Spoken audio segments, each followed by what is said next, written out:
Hey everybody, this is Mike Hess with Hess Family Painting. I'm going to do a little quick tutorial on how to flush out your ED655. I know people have been asking for this, so I'm going to try to explain this in the best way that I can. As you can see here, we just finished spraying some 2K polyurethane Envirolac 200 series with the crosslinker. So I've got my air-assisted airless setup, G15, with a compressor, but essentially it's the same clean out, only the very last step is I have air to clean out the gun. So first step is take my tip off, same for rack guard, you take your guard off. First thing I want to do is flush the excess material that I have back into the can. So I'm going to start at my pump. Get that inlet valve fluttering. And then I'm going to go ahead and take my air off. And then into the can. I'll speed this up for the video.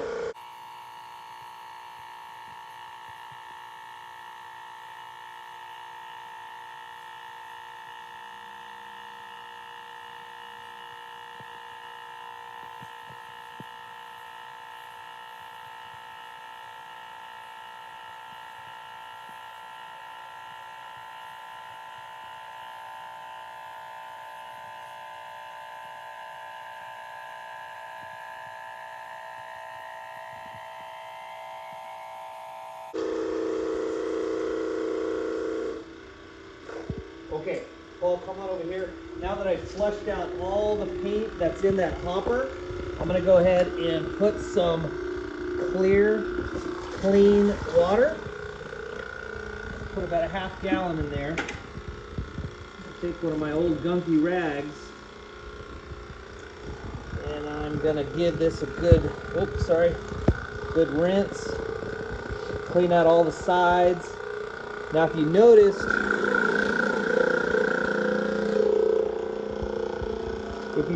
or if you caught, I had a rag on top,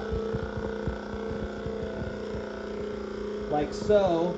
This is a wet rag. I put my hopper lid on. That seals everything inside. It keeps the air from getting in. That's what makes cleaning out the hopper super easy at the end. You don't have a bunch of gunk that's on the side that dries, and you can actually get your hopper nice and clean. I'm going to pull my screen. Give that little wash into the clear water, and that's nice and clean. Okay, my material here, I'm going to go ahead and put the lid on. Even though I am going to have some material in the line, I don't really care to keep that last little bit, so I can keep this for my next spray. Even though that is catalyzed with the crosslinker, you can actually recatalyze your material using that crosslinker. There's instructions on the data page. But I like the crosslinker because you get that extra pot life as opposed to the 2 hours with the hardener, the 100 hardener, which then your material is totally shot and gone. You can never reuse it. So I can reuse this later. Okay, next step is first flush. So we've got our hopper clean.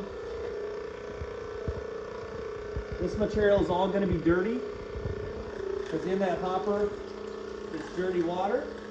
But we're going to do a flush into my dump can. This is what I've been using to clean my mixers and stuff today. But as you can see, it's going to come out fresh material.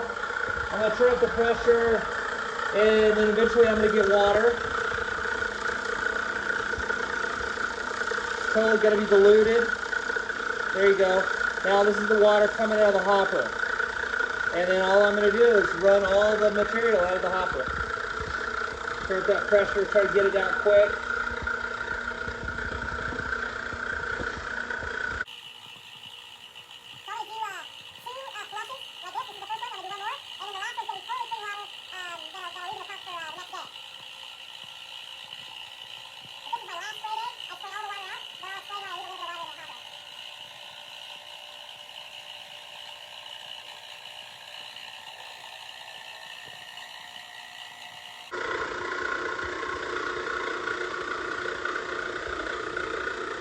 Okay, now we have all the water out of the hopper.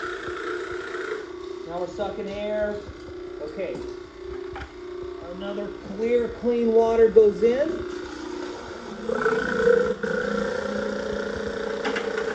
I'm going to use a clean rag. I'm going to give that hopper one more scrub. Especially the bottom where the inlet valve is. Clean that out real good.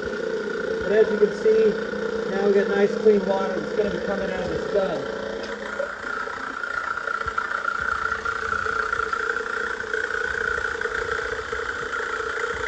This is dirty water from the hose, and then now you're going to see it come out nice and clean. This is what you want. I'm going to do this, I'm going to give this a whole flush. All the water out of the hopper. Hose is clean. Gun is clean.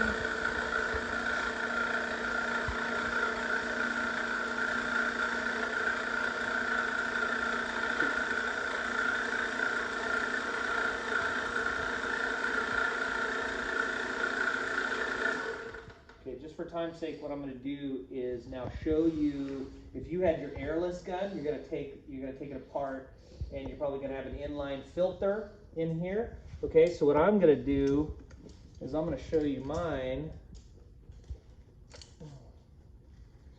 because I've got an inlet filter too, and this is just a little mushroom filter.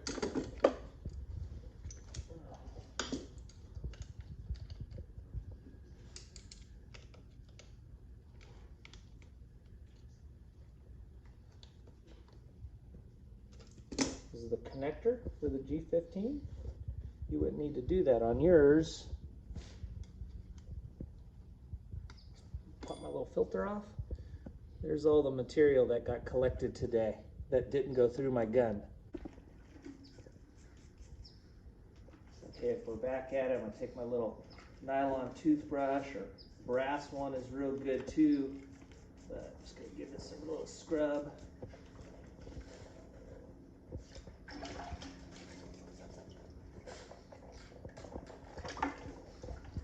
It's nice and clean. It's all going to go back together for tomorrow.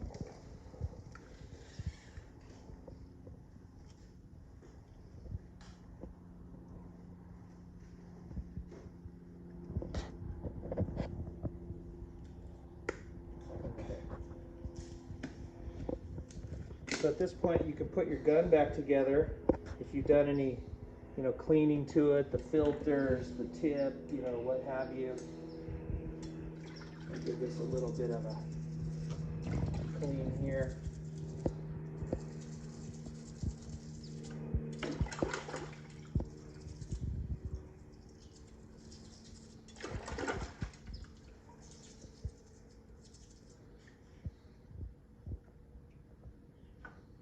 I'll have to do a little extra cleaning on that.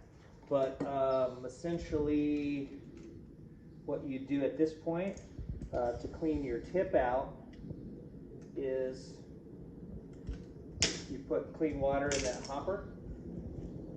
You would set your gun up again, put your filter in if you want to, or wait till the next time.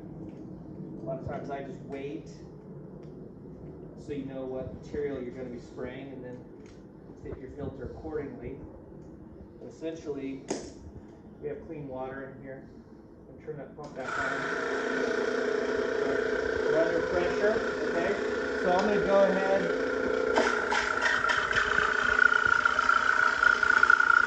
and put my tip back on. So you put your reversible tip back on, and you spray it right into this water. Turn that pressure up.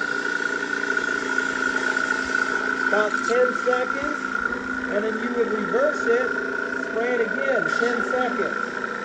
Okay? Since I have air, I'm going to hook my air up, and I'm going to spray. That's going to clean my tip housing, and then you're done. So, I leave water in here so that everything just kind of stays lubricated. And then in the morning, I'll flush all that water out. And then when I get down to the bottom, I'll put my strainer back in and then my material. And then chase that water out with the material. When I get material to the gun, then you're ready to go. So as you can see, that was a total flush out, and I used maybe a gallon of water. So you can usually do a gallon and a half of water max if you're doing a couple flush outs. And then this is totally clean, ready for the next day. Hope that helps.